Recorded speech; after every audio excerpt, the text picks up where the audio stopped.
오늘 스가랴 2장의 말씀 우리가 살필 터인데, 바벨론 포로 이후에 여호와 하나님께서 선지자들을 통하여 주시는 그 말씀이 소선지서의 말씀인데, 소선지서를 읽다 보면 이스라엘 왕의 이름이 등장하지 않습니다. 이스라엘 왕의 이름이 등장하지 않습니다. 그러면 내용이 무엇으로 되어 있느냐 하면 성전과 대제사장이 중심이 되어서 내용이 펼쳐집니다. 이 말씀 속에 예수 그리스도가 숨겨져 있음을 여러분이 확인하셔야 됩니다. 예수 그리스도가 이 땅에 오셔서 성전을 헐고 3일 만에 내가 다시 지으리라. 그 말씀이 기억나지요? 자, 성전이라는 곳은 하나님이 계시고 우리가 죄 사함을 받고 하나님과 화목한 관계를 유지하기 위하여 필요한 곳입니다. 그런데 그 일을 이제 예수 그리스도가 성전이 되셔서 예수 그리스도 안에 하나님이 계시고 또 예수 그리스도가 영원한 대제사장이 되셔서 우리의 죄를 사하여 주시고 하나님과 화합하게 할 수 있는 구원의 은혜를 우리에게 주시는 겁니다. 그래서 예수 그리스도가 성전이 되시고 영원한 대제사장이 되셔서 우리의 죄를 사하여 주시는 겁니다. 그러한 말씀의 내용이 포로 이후에 등장하는 소선지서의 내용 가운데 있다라는 겁니다. 자, 그 말씀을 이해하셨으면 이제 오늘 스가랴 2장의 말씀을 이제 살펴보게 되면 이 말씀이 이렇게 되는구나 라고 이해할 수 있게 됩니다. 자, 1절을 보니까 내가 또 눈을 들어 본즉 한 사람이 측량줄을 그의 손에 잡았기로. 자, 8장까지 8가지의 환상을 보여주는데 세 번째 환상이 뭐죠? 측량줄을 잡은 사람을 보여주잖아요. 그런데 이 청량줄이 무언지를 여러분이 이제 아셔야 이 말씀을 이해할 수 있게 됩니다. 이 청량줄은 어디에서 지금 줄을 재고 있죠? 2절을 보니까 내가 어디로 가느냐 물은즉 그가 내게 대답하되 예루살렘을 측량하여 그 너비와 길이를 보고자 하노라 하고 말할 때에, 그러니까 예루살렘에 다시 새 예루살렘이 건설이 된다는 거지요. 그렇죠? 그래서 우리가 성전 시대가 지나가고 교회 시대가 열린 것을 새 예루살렘이라고 말하는 이유가 바로 오늘 본문의 말씀의 내용을 이해하시게 되면 그렇구나 할 수 있다라는 거예요. 이제 다시 천사가 와서 예루살렘을 다시 측량하여 그곳에 메시아가 오셔서 하나님 나라를 새롭게 세우실 것을 말씀하고 있는 겁니다. 그래서 그 나라는 어떤 나라이냐 하면, 자, 4절 말씀 봅니다. 같이 읽습니다. 이르되 너는 달려가서 그 소년에게 말하여 이르기를 예루살렘은 그 가운데 사람과 가축이 많으므로 성곽 없는 성읍이 될 것이라 하라. 자, 여기 등장하는 그 소년에게 누구를 말하느냐 하면 스가랴를 말하고 있어요. 젊은 스가랴라는 것을 알 수 있게 되고, 그 다음에 예루살렘은 사람과 가축이 많은데 성곽이 없는 성읍이 된다는 거예요. 그러면서 5절의 말씀으로 그것을 이해를 시켜줘요. 자, 이스라엘 백성들이 광야에 있을 때에 그들이 성을 쌓고 성곽을 쌓고 살았어요? 그렇지 않지요.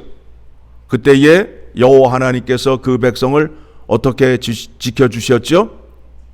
낮에는 구름기둥, 밤에는 불기둥으로 지켜 보호하여 주셨듯이 그렇게 지켜주시겠다라는 겁니다. 5절의 말씀 봅니다. 시작.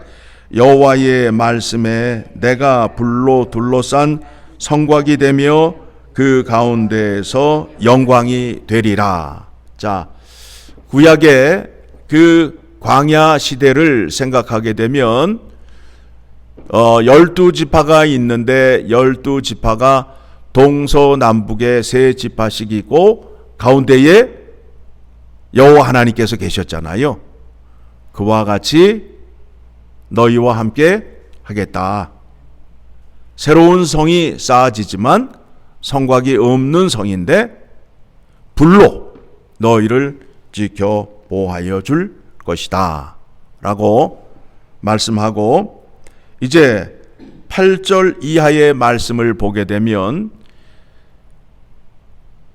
바벨론 포로 이후에 많은 사람들이 다시 예루살렘으로 돌아왔지만 아직도 이방 땅에 사는 사람들이 있어요. 그런데 그 땅에 사는 왕들이 하나님의 택한 백성을 건드리게 되면 무슨 행위가 되느냐 하면 하나님의 눈동자를 찌르는 것과 같은 죄를 범한다는 거예요. 그러니까 이방 땅에 산다 할지라도 하나님께서 그들을 지켜 보호하여 주시고 그들에게 핍박을 가하는 자에게 하나님께서 심판으로 갚아 주시겠다라는 말씀이 8절 이하에 나오게 됩니다. 같이 읽어봅니다. 만군의 여호와께서 이같이 말씀하시되 영광을 위하여 나를 너희를 노력한 여러 나라로 보내셨나니 너희를 범하는 자는 그의 눈동자를 범하는 것이라. 내가 손을 그들 위에 움직인즉 그들이 자기를 섬겼던 자들에게 노략거리가 되리라 하셨나니 너희가 만군의 여호와께서 나를 보내신 줄 알리라. 그래서 어디에 있든지 택한 백성들에게 인도와 보호하여 주실 것을 약속하고 있습니다.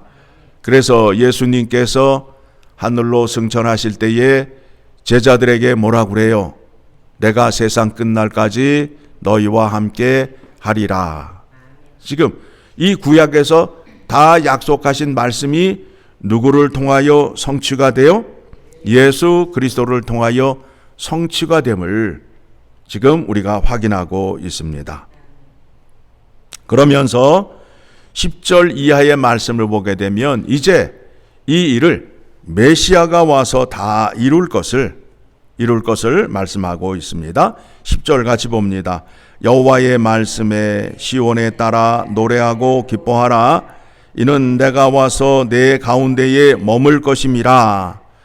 그날에 많은 나라가 여호와께 속하여 내 백성이 될 것이요 나는 내 가운데에 머물리라. 내가 만군의 여호와께서 나를 내게 보내신 줄 알리라. 자, 11절의 말씀을 보게 되면 이 말씀의 약속이 누구에게 한 것이냐 하면 아브라함에게 한 거예요. 아브라함에게. 그렇죠.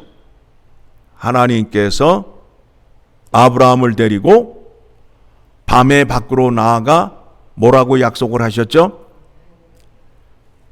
너의 자손을 통하여 백성이 하늘의 별과 같이 많게 하리라. 그런데 그 자손이 누구라고요? 그 자손이 누구를 말해요? 예수 그리스도를 말하잖아요. 그러니까 우리가 구원의 은혜를 받았는데 그 구원의 은혜가 예수 그리스도를 통하여 구원을 얻었다라고 믿음의 고백을 하는데, 이제 성경의 깊이를 더 보니까 그 약속은 여호와 하나님께서 제일 먼저 누구하고 약속한 거라고요? 아브라함하고 약속한 그 약속이 누구를 통하여 성취가 된다고요? 예수 그리스도를 통하여 성취가 된다라는 겁니다. 그러면 그 여호와 하나님께서 아브라함과 약속한 그 은혜의 성취가 예수 그리스도를 통하여 이루어져서 우리가 그 나라의 백성이 되었어요.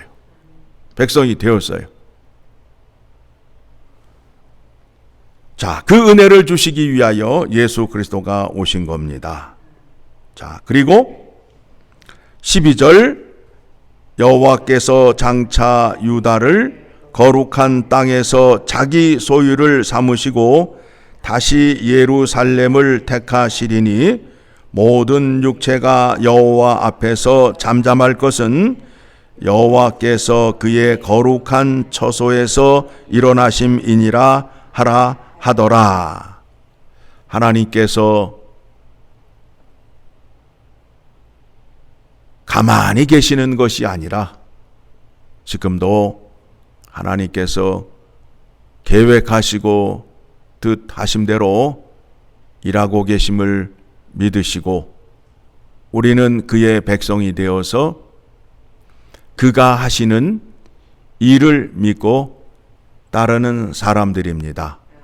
그래서 의인은 믿음으로 말미암아 살리라 함과 같으니라. 하나님이 어떻게 역사하시고 어떻게 일을 이루어 가시는지를 깊이 생각하시기 바랍니다.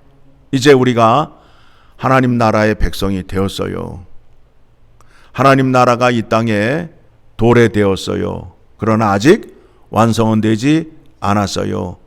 그래서 우리가 하나님 나라 백성이 되어서 이제 하나님 나라 백성답게 훈련을 받는 거예요. 법을 배우는 거예요. 그렇죠? 하나님 나라의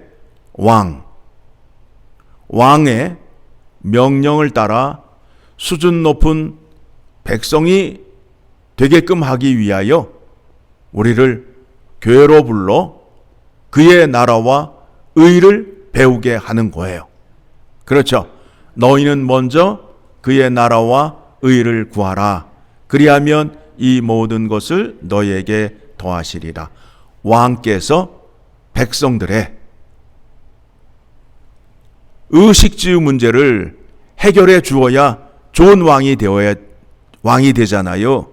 세상의 왕들은 백성의 것을 빼앗아서 자기의 배를 불려요. 그러나 하나님 나라 왕은 그렇지 않아요. 우리의 것을 빼앗는 것이 아니라 하나님의 것으로, 왕의 것으로 우리에게 채워주시겠다라는 것이 성경 말씀의 약속입니다. 우리가 그와 같은 믿음을 갖고 감사함과 기쁨으로 살아가기를 간절히 소망합니다.